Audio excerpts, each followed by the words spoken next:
Furious. That's two words that really kind of says it all for the titles. We're looking at the 1954 original with Roger Corman and the 2001 remake that basically launched a pretty successful franchise. So once again, I'm John Chen with Dan Edmonds.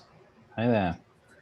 I think Fast and the Furious sums up a lot of different images in people's minds associated with all sorts of things. And I mean, we're talking as a successful franchise. I think for like 20 years, the Fast and the Furious, at least the modern ones, incredible, really. But yeah, pretty amazing. So, and I was kind of curious, like whether you've had a fascination with cars. That it seems like kind of that's sometimes. Seems like one of those things that like a very typical guy thing is like that. And I have to admit, I've never really had that same, kind of deep, kind of interest in cars. I don't know. Yeah, I'm very much like you in that I'm also atypical in that respect, that I have very little interest in cars at all, except for the ones that kind of looked. I mean, growing up during the 80s, it's obviously very cool that something like a Lamborghini Countach or absolutely, Ferrari Testarossas, all really cool cars and everything. But I can't say that, when you start talking about engine manifolds and things like this, it has absolutely no meaning to me. On the other hand, if you talk about, CPU and cycles and, RAM and I feel like in some ways that's kind of like become the cars for, I don't know, at least our generation, like kind of where, be able to kind of build up your PC to handle like, so many frames per second and that kind of thing seems to be more of, what we get more into.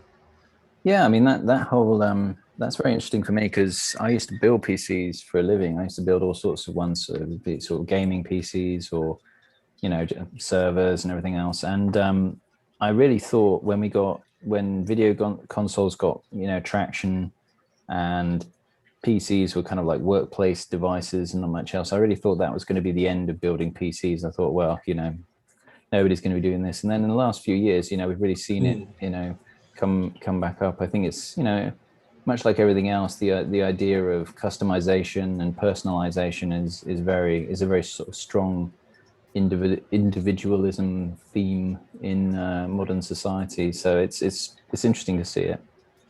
Yeah, and if GameStop makes the most of their enormous share price and leverages that. But I mean, I used to work with a whole bunch of guys that were petrol heads, and actually a couple of mates of mine are still very into it. They'll watch Grand Prix fairly regularly, but it never really brushed off on me. Yeah, it's just funny, like how sometimes people are the things we're into and everything like that. And on the other hand, though, like it's interesting how kind of the need for speed is kind of like just definitely changed to how many frames per second you can handle versus like I guess how many miles per hour and stuff like that. And at the same time, it's just there is this kind of competition or competitive streak that I think it kind of carries over between like kind of whether you're into computers or into cars and stuff like that. Yeah, I don't know that competitive computer building makes for as good a movie as the movie about competitive cars, though. I mean, it's interesting for me that this was. There's, I think you're absolutely right. The 2001 has a very sort of competitive theme to it, and the 1954 doesn't really at all. There's not really any kind of. And this is actually the whole thing that's a bit strange with this. We're comparing the 1954 version, a Roger Corman movie. Of course, we watched Death Race 2000 recently. And the question is the Fast and the Furious 2001 actually a remake of the original at all? Yeah. Because it doesn't bear very much resemblance to it, right. really. I mean, there are some similarities. Our main character, what's he called, Webster or something like this? Frank Webster? I mean, he's a kind of a criminal who's been sort of unjustly not convicted, but he's suspected of this murder. Only he's the truck driver, not a guy in a souped up sports car. Right. Not yet, anyway. And he's on his way to he ultimately wants to go to Mexico, much like Dom Toretto does in 2001. That's true, yeah. He's kind of he has a love interest. That's about it, really. Though there's not really much else that is in common with this at all, I would say. I think the other kind of interesting parallel is that in both cases we're sympathetic of kind of this criminal, like like whether suspected or like kind of actual. It's basically we're rooting for this anti-hero and stuff, and yeah, I think that's something that like it seems to be a common or something that's pretty common in Roger Corman movies. That like you root for somebody who's not typically not the typical hero and stuff. Yeah, no, you're absolutely spot on there. I mean, Death Race, Frankenstein is definitely the kind of anti-hero, and he adds the complexity in that you don't really know what his motivations are, or really whether he's going to make a good president at the end of it. And I think this character is pretty much the same. Actually, it's a very middle of the road line in terms of morality. He kind of kidnaps a woman, and then basically somehow she seems to fall in love with him. But then, is he actually going to do the right thing or not? Or is he going to get? Yeah, I mean, it makes you wonder if that was kind of one of Roger Corman's innovations, was the anti-hero. Because I mean, I have to say I'm not overly familiar with all of the cinema of the 50s, but I'm sure there were some other anti-heroes, but it's definitely not a prominent theme, that's for sure. Yeah, I think it's definitely one of those things where somehow Roger Corman kind of just found something kind of that struck a chord, and I think he kind of ran with it different times. Because here with the Fast and Furious, this is only his second film. Like out of however many hundreds that he ends up making and stuff like that. So it's interesting how this is so early in his career, and then yet he seems to just kind of really find something like that kind of some kind of chord that he strikes that's from pretty much the rest of his career, whether you call it exploitation or just basically kind of B movies, whatever. He's like cranking out these movies that like are almost as fast and furious as like kind of the title and stuff like that, where basically they're low budget, he's doing them in days and stuff like that, and then he's making money. Like kind of his book, his autobiography is basically I forget exactly the title, but it's talks about how like every movie he's made, he's been profitable and stuff, except for like I think there was one that like he got a little too personal, that it was one where he made with William Shatner actually stuff. Not that that's the reason, but it was like kind of one where he got a little bit more preachy, and that one I think kind of made the less money, but he still didn't lose money. Oh, I want to check that one out. Basically, William Shatner and Roger Corman.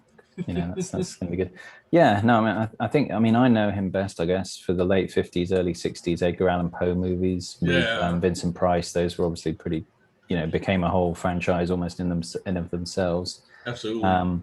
Yeah, I mean, this one obviously it's a very early work. It is very low budget. I mean, I don't know how many times there's the same shot of the same corner that the cars go by, because they've got the intro and they're just going around this corner, and then even by the end of the opening credits, they've reused that shot and they're just going back around the same corner, and it's used at least 2 or 3 times more in the rest of the movie.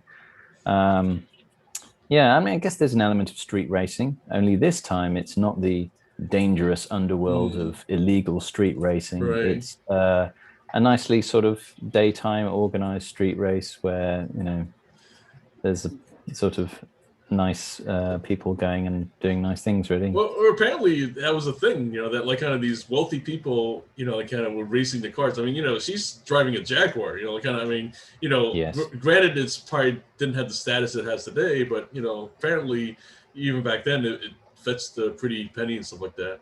Yeah, and of course there's the scene where her friend, who's obviously another rich sort of road racing guy, says, this Frank guy, you don't really look like a racing guy. You look like a kind of a truck guy. Yeah. And then that was probably, I mean, aside from the conflict between the two characters, that was the only other bit that I could really think of that was. Well, I was going to say that pretty much, I think, really I think is an underlying kind of theme in this movie is this idea of like kind of competition, but also like this competition between classes and stuff.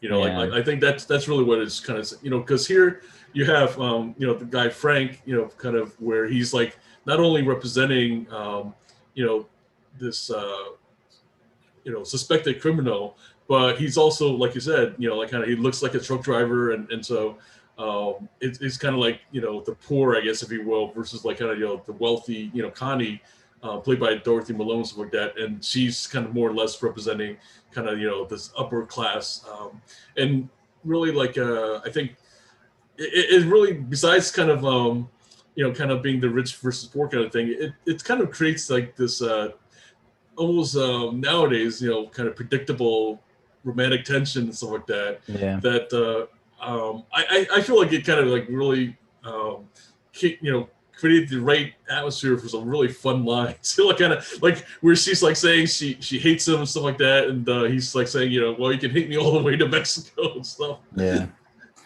Yeah, I mean, it's fairly, I don't know, maybe kidnapping women could be the start of a relationship in 1954. Now it seems rather a bit of a long shot, I think. Yeah, definitely. Yeah. I think nowadays, like people don't. I don't know. At the same time, though, like I was gonna say, on one hand, people don't take too well to kidnapping being a form of romance and stuff. But like there are like I would say like there's at least a few different movies where that's a theme, right? Where whether you call it Stockholm syndrome or whatever, but then like the the victim ends up falling in love with the kind of the person who kidnaps and stuff, the kidnapper. Yeah, I think it depends on the context. I think these days, if you were going to do something like that, it would have to be some sort of sexual thriller kind of thing. Right. You couldn't just make it part of a regular kind of crime thriller, because people just be like, yeah, that's not really going to happen. But yeah, it's it's probably not as many in the last 10 years as there were in perhaps the 1950s and 60s, we'll say. But I mean, especially after he locks her in a barn and just leaves her there. Yeah, it's like, I can't imagine much romance blooming after you do that to someone these days. But I guess the 50s was a different time. Definitely. Yeah, I think that's kind of one of the things that we see with this movie also, is like kind of just that as like kind of a very dated thing, and then just like kind of the race itself, where they're racing on. I mean, I don't know, like I don't know of any kind of races nowadays that like kind of other than maybe like something that's sanctioned by the studios and stuff like that, where they're racing across Australia. And even then, I think it's I think the days of like kind of where these kind of mega races are kind of gone. I can't think of any that I've heard of in more recent years. There maybe are some. As I say, I'm probably the last person you want to ask to find that information, though. Yeah, I mean, I guess it's there's so much traffic on the roads these days, hard to probably do it. Yeah, I mean, I have to say it was not the most scintillating movie I've watched. I did get rather bored through most of it. I think the race, it takes quite a long time to get to the race, right. And there's a lot of kind of sexual kidnapping tension for the first hour and 10 minutes, and then we get the race, basically. Right. Yeah, aside from that, I mean, it seems quite by the numbers these days, but maybe it was quite innovative at the time.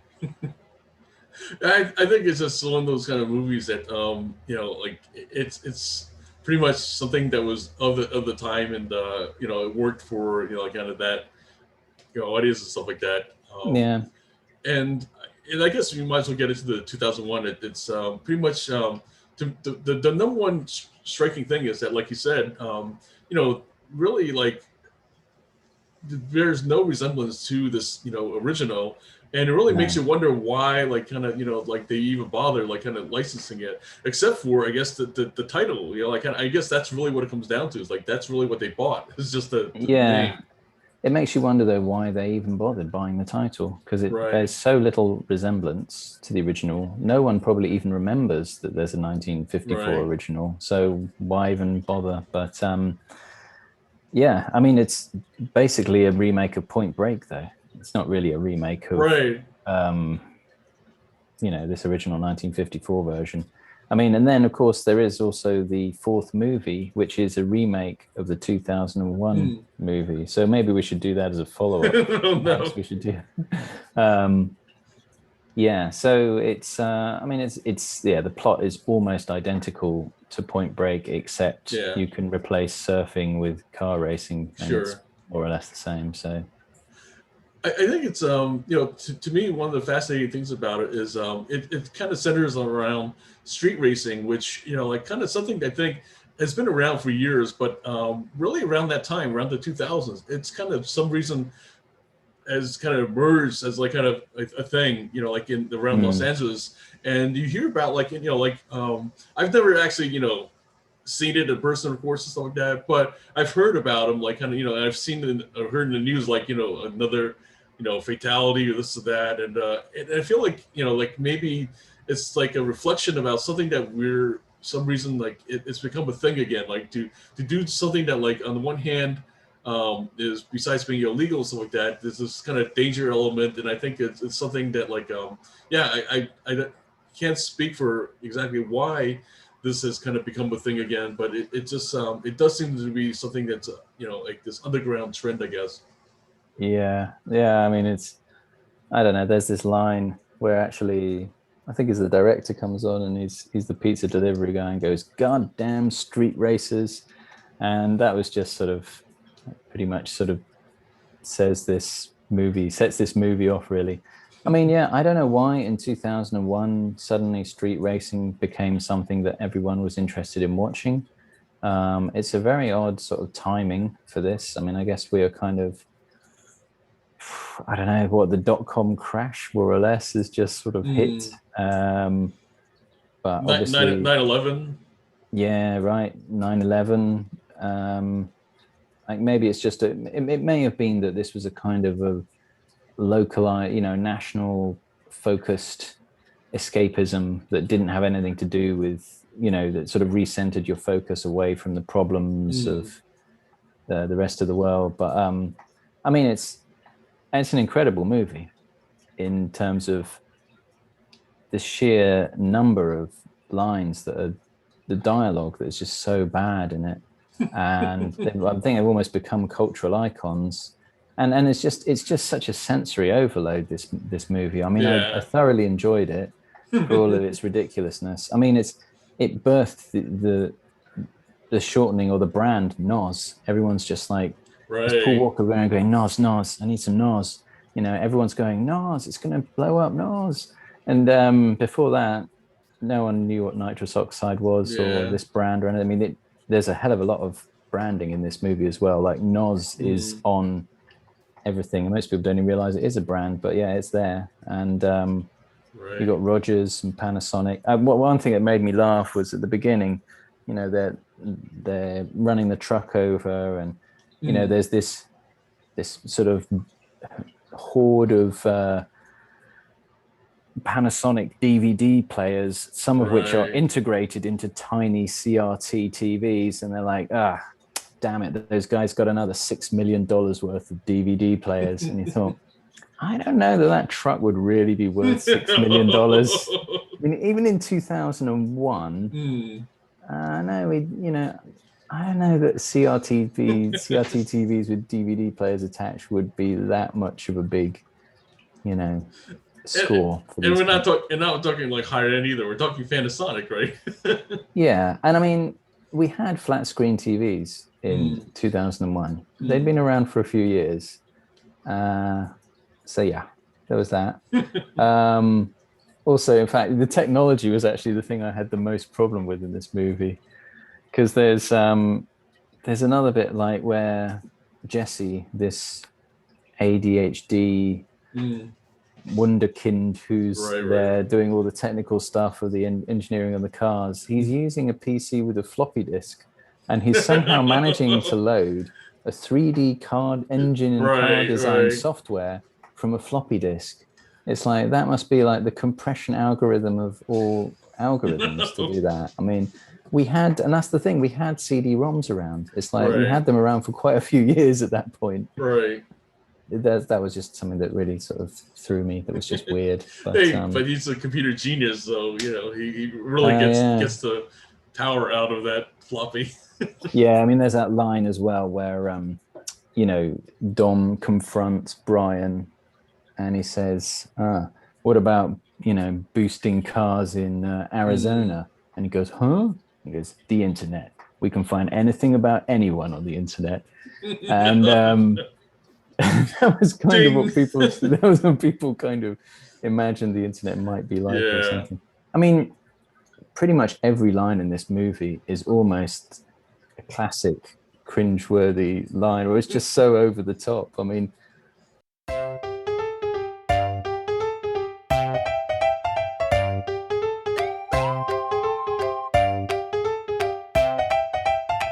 like Right, women will right. offer themselves up, and there's lines like, you can have me whether you win or lose, but you can have her as well if you win. And Ja Rule's saying, let's go menage, in the car and stuff. I mean, it's relentless, this movie. I mean, there's just so many great lines. There's Michelle Rodriguez, who very much like Sonya Blade in the recent Mortal Kombat. Her sole character arc is she's just has a bad attitude all the way through the movie. Right. She's just not a happy bunny, and that's her arc. And she's there going, "I smell skanks. Get lost before I run tread marks all over your face." I mean, you've got the classic Dom Toretto. You never had me. You were granny shifting when you should have been double clutching it. God even knows what that means, but I mean, there's just like it's just relentless. This entire movie, it's amazing. I should mention that this is like early in Vin Diesel's career. Like, he really made a career of like kind of these adrenaline, uh, junkie kind of movies where he's like kind of this hero that's like kind of this hyper masculine kind of character and stuff like that. I mean, And he kind of really like resisted taking the role too. That's what's funny. Like in other words, it wasn't that he was a big star like kind of when they offered this to him. So it's kind of interesting that like I don't know. I think he maybe just hit on somehow that his star was rising, and like this is like kind of definitely one of the franchises that really built his career and stuff. it's almost like he's got nitrous oxide running through his veins and a gas tank for a brain. Yeah, I mean, the funny thing is, he had like a few indie hits that were actually really kind of critically acclaimed. He had this movie Strays, and then there was another one that made it to the Sundance Film Festival. Right. And I think his dad or adopted dad was an acting teacher or something like this, or acting coach. And I guess have this picture of Vin Diesel getting the script for Fast and Furious and going, so what's Dom's motivation in this scene? And it's like he's very upset that this man has granny shifted and he's not double clutching it like he should have done. You're very, very angry, but you're very fired up because you've won, but you're also you're destroying this man's psychologically. I mean, there's just lots of stuff, people fighting over tuna sandwiches and burgers within the first few minutes. It's what I would sort of describe this as. This is a sort of a genre of movie that really started up in the 2000s. And I would call this whole thing sports acting in a way. You kind of feel like the main sort of criteria of these kind of movies is that there's a very competitive edge. Right. People obviously have amazing physiques in it. And it's really just a competition to see who can deliver these incredible lines with the most kind of attitude possible and sort of teeth grinding sincerity in each movie, because it just only expands from here. Right. Then you've got Jason Statham and The Rock, Tyrese Gibson, and they're all just doing exactly the same thing. It's all like, who's got the most intensity. It's like subtlety, nuance. No, we're not interested in that. We just want 100% intensity. That's our main focus here. All about the testosterone. Yeah, even from the women. That's exactly true. Like, you know, because even when Charlize Theron, like you said, turns up in the later one, you know, she's a really good actress. I mean, she's really good. You know, but like, you know, all that goes out the window. She like basically just plays another character that, like you said, fits this kind of testosterone-filled room of like, you know, dudes and, you know, like kind of other women that are like hers or like that. It's funny because Michelle Rodriguez's character, I can't remember her name, describes Tom as Tom, Dom, not Tom. Describes him as like that gravity. He draws everybody in. And I kind of feel like the Fast and Furious franchise is like a sort of a machismo gravity that draws everyone in. And you even have like Helen Mirren coming in and sort of becoming and Charlize Theron. It's like everyone just, as soon as you're in a Fast and the Furious movie, it's like you're just going to deliver cringy lines with the most attitude, with 150% attitude. That's kind of how it works. But I quite like it. I mean, I watched the trailer for the Fate of the Furious, and I just thought this is the most ludicrous thing I've ever seen. It's like icebergs and things exploding. I'm like, this is supposed to be about car racing, isn't it? But that's actually why I like this first one, because it is actually just about car racing, more or less. I feel like what they've hit on, you know, somehow is that you can do for movies what works for, like, you know, professional wrestling, that you can just basically have like this kind of you know, hyper real, you know, characterizations and storylines and stuff, and where, like, you know, I mean, they're pretty predictable. I mean, you know, granted, you know, some people complain about the, you know, the 2001 ending, and we're not gonna, I don't know, I don't feel like we need to spoil it and stuff like that, but the thing is, like, you know, why not? We spoil every other movie we've reviewed. Okay. So no, I'm kidding. We don't have to. but the bottom line is that, like, you know, it's like this thing where, like, you know, you know that they're gonna get away, right? I mean, that's like kind of the ultimate thing. Whatever. There's not gonna be any. I mean, you know, granted, you know, we're like years into the franchise, so we know that like each one is about spawning another, you know, like kind of sequel and stuff like that.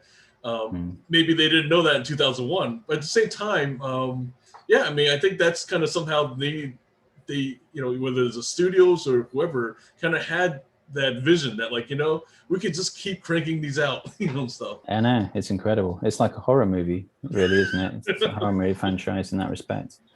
Yeah, no, I mean, it's a sight to behold, and it's a real sensory overload as well. It's like you've got loads of different colors flashing at you, different cars. There's lots of sort of skimpy, lots of women who all seem to be dressed up as cosplayers all the way through, and there's music. There's like hip hop. There's drum and bass. There's techno. There's a guy playing guitar over techno. It's like it's just constantly changing, and it's either this movie has ADHD as well as Jesse. And it's just I mean, the other thing is kind of the thing that kind of made me laugh, which it might even get kind of in trouble for if you made it these days, is that they almost play this game of guess which ethnic group are the criminals in this. It's kind of like, is it Hispanics or is it the Asians in this one? It's kind of, thank God we've got, you know, blonde hair, blue-eyed Paul Walker to figure it all out. There's also something else that's very, I mean, there's a lot of things that don't make sense in this movie, but I don't understand why the police are operating out of a mid-century modern mansion in the hills and drinking iced cappuccinos. It's like, kind of an odd thing. And they're kind of brushing off the fact that you just destroyed an $80,000 car. It's like living the life. Like when Paul Walker's character asked for iced cappuccino, I thought it was a joke, but then the guy actually shows up with it. I was like, what the? Yeah, it must have been good being a cop, I guess, in 2001 in that area. Perhaps that was a bit strange. The other thing that really got me, and I watched this in particular because I remember thinking, Paul Walker's got caught at this point. Brian's got caught. You know, when he goes and looks at the three cars, he finds the Honda Civics that are in the warehouse, and they catch him. Vince catches him, takes him to Dom, and then Vince, they're going, he's a cop, he's a cop, he's a cop. Right. Dom's there going, are you a cop? And he's kind of like makes up this crap story. I wouldn't believe him at all. And then they go, okay, let's go for a ride. And then, but somehow breaking into a warehouse means that they're now no longer suspicious that he's a cop. Right. I mean, he's pretty much done everything that would you think, okay, he's definitely a policeman. So it was one of those things that doesn't really make any sense and just kind of, go along with it. Like you said, it was like kind of like very much like Point Break, where just like the things that kind of just don't make any sense, and where and it's almost like that's not the point. That like it's supposed to not like make any kind of or fit into any kind of logic or realm of reason and stuff like that. And it's absolutely like kind of like it's got to be some kind of bizarre test that kind of really seems like how does that prove anything kind of thing. Yeah. I mean, then he goes and tells him all about his dad and how he got killed and how he was. Yeah, it's just a very strange. But anyway, it doesn't take long before there's another like action sequence with cars racing and guns and sort of women. So And I think that's another kind of signature part of it is like that like as long as they keep going to the next action sequence, then kind of the movie works and stuff. As long as they don't stall too much. I mean, like that moment they had kind of Dom sharing kind of thing and stuff. Personal story. It's of course has to show up later on in the movie and everything. But other than that, it's kind of like they don't want to slow things down too much for that. They quick get to the next chase, the next action sequence. I know. Now we're breaking into a warehouse, so forget that he's a cop.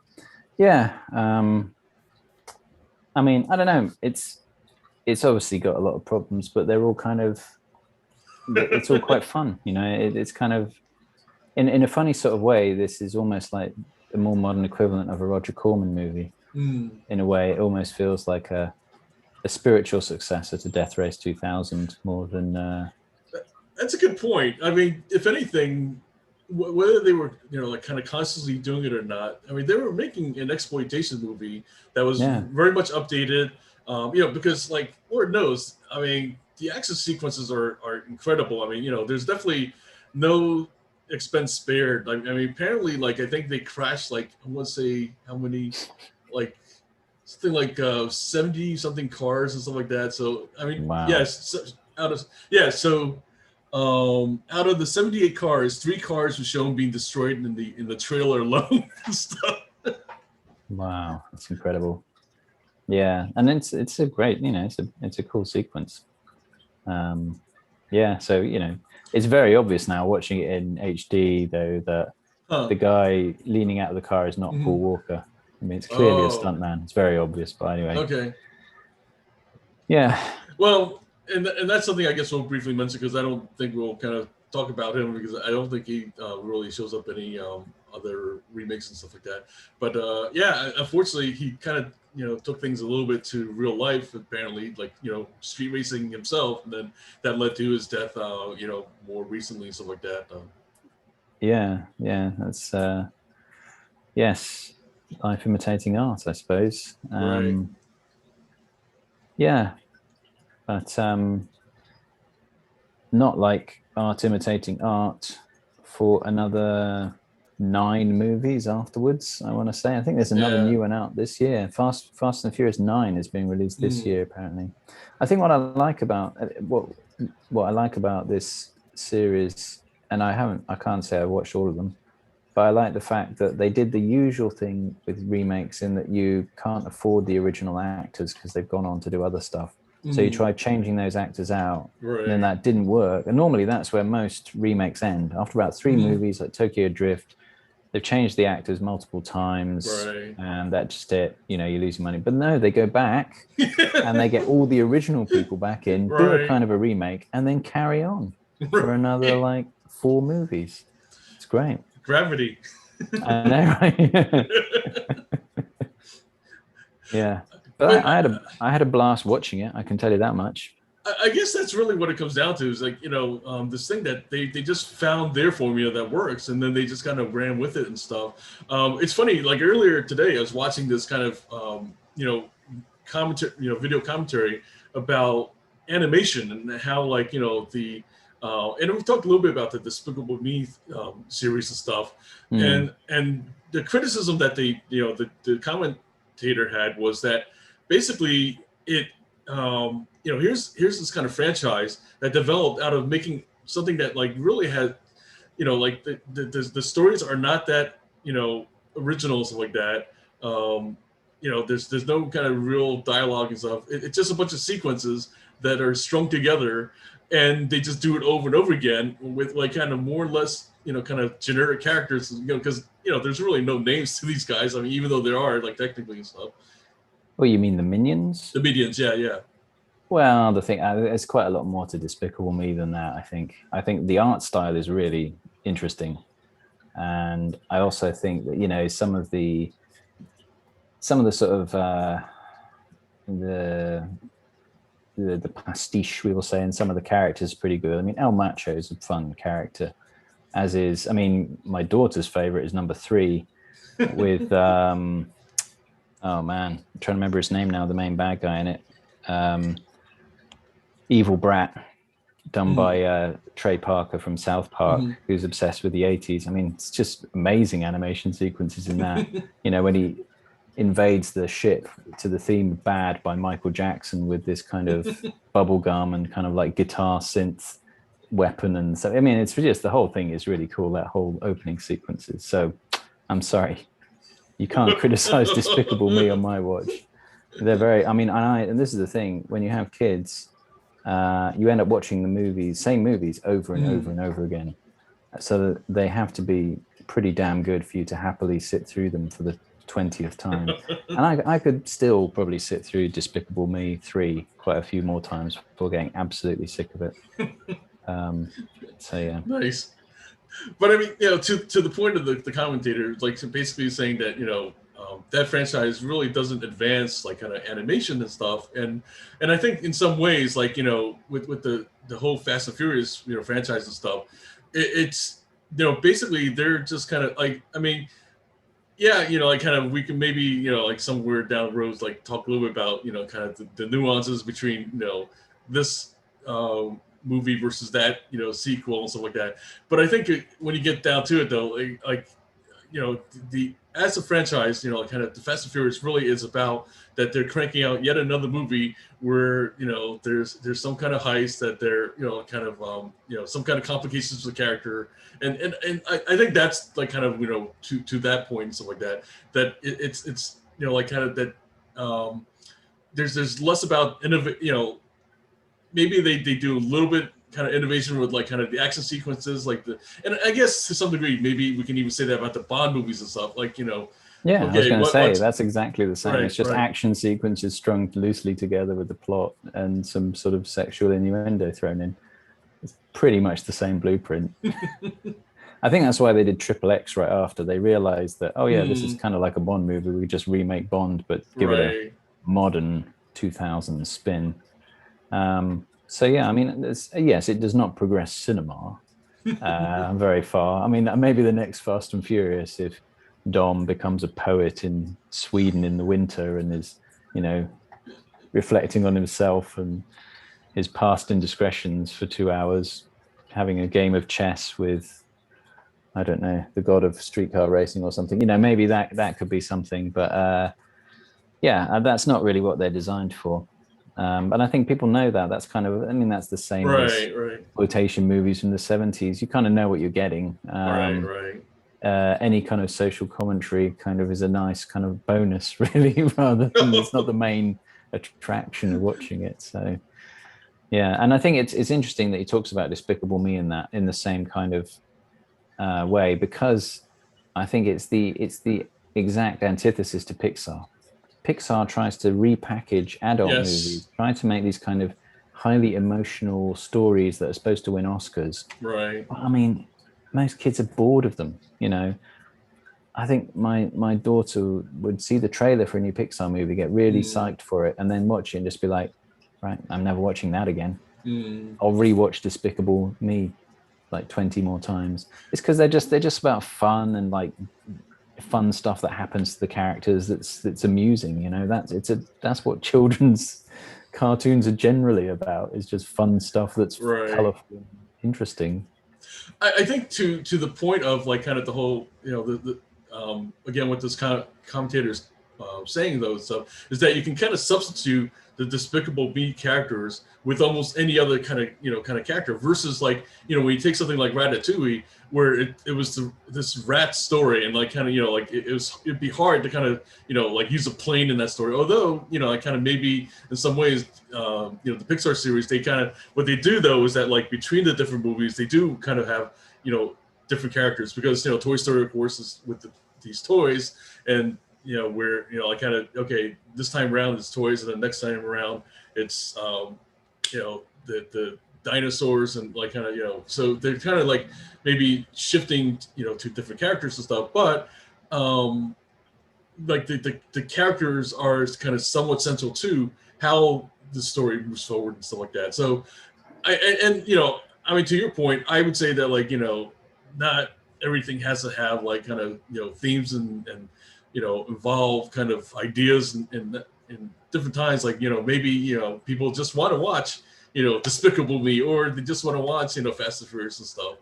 Yeah, I mean I don't know, I still don't think that's a very valid criticism because whatever he's called, Gru in Despicable Me is a bad guy and it's all about him learning to not be so self-centered and such a bad guy and adopt some children and he has to, and part of the story involves him sort of like stealing the moon. You have to be like a criminal mastermind to steal the moon, so you can't necessarily just swap him out with any character. Oh no he was definitely more centered on the minions and stuff like that and how that's kind of like now that's become its own thing like outside of the Gru and that oh I see yeah but I mean that's part of the joke. The part of the joke is that in many kind of right. movies and various other things, those characters are completely anonymous. It's right, like the red right. shirts in Star Trek or anything else. Absolutely. The fact that you've just made it so on the nose, but then gone to the point of making them all look the same, but giving them individual names is just kind of like, I think that's quite clever, really. I think it's quite a funny joke on these sort of things. So don't get me wrong. I definitely enjoyed like kind of the different ones I've seen myself and stuff like that. I'm just kind of more or less like kind of just taking his idea of like kind of just that these kind of characters are kind of these generic kind of things and like you said that's really is the point like they are generic. It's I think what he's trying to make comment about is how it's created this thing that these franchises are like kind of just cranking out and I kind of going back to the Fast and Furious, that's kind of what my point is that like here you have a franchise right where like besides the dialogue that we've talked about, the plots, like kind of, like they really don't have to be like kind of, in fact, I don't think that there's really any themes that we can really talk about besides male testosterone and chest thumping and stuff. And the fact that I feel like in some ways, maybe, and that's something that would be kind of worth looking at is, like whether the movies have evolved that much from the original stuff. I can't say because I'm not a fan of the franchise and stuff like that, but I would guess that like they haven't. That like like a lot of the things that kind of are cringeworthy in 2001 probably still are in these sequels and stuff for the most part. They just this is probably ones that they've gotten away with in like in 2021 for example, stuff like that. 20 years later, that like Yeah, no, I mean, I think it's, they haven't really changed, but it's worked, it's a successful formula. What can you say? But I mean, yeah, they're totally I mean, all the characters are basically interchangeable. It seems more or less they all pretty much do exactly the same things from what I've seen in most of them. So, and that's the thing that kind of, is funny sometimes too, is that, like there's, I think it was, who was it now? It was the Elizabeth, I forget her name, and basically she's arguing that the Charlize Angels, right, the version that she made, stuff like that, like should have succeeded, but basically didn't have the support of like kind of people or that they're not supporting women in making movies and stuff like that.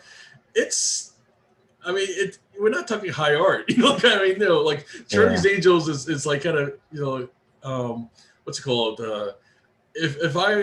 I'm as a guy, you know, I'm watching that. I'm not watching it for the feminist themes and everything and stuff. No, no. I mean, it's yeah. I think if something that's basically there just to sort of appeal to, you know, it's sensory appeal all over anything else, and that fails, well, then that fails. You know, it's yeah. Elizabeth Banks, by the way, but right, yeah. she was like, you know, basically commenting about like that, you know, she didn't feel like, you know, people were supportive of a, you know, a woman's movie and directed by a woman and stuff like that. It's, you know, like it's this thing of the artist kind of arguing that like, oh, you know, I'm just misunderstood and stuff, and that's like kind of one of the worst things you can do, you know. Well, yeah. I mean, who knows? Maybe it'll be like Showgirls or something like that. It'll be in 20 years' time. We'll look back and we go, wow, how did anyone not realize that like Elizabeth Banks' Charlie's Angels was a work of genius? Right. And it's so good, and yet like no one got it at the time. Actually, I've never watched it. I'm now quite curious to go and watch it.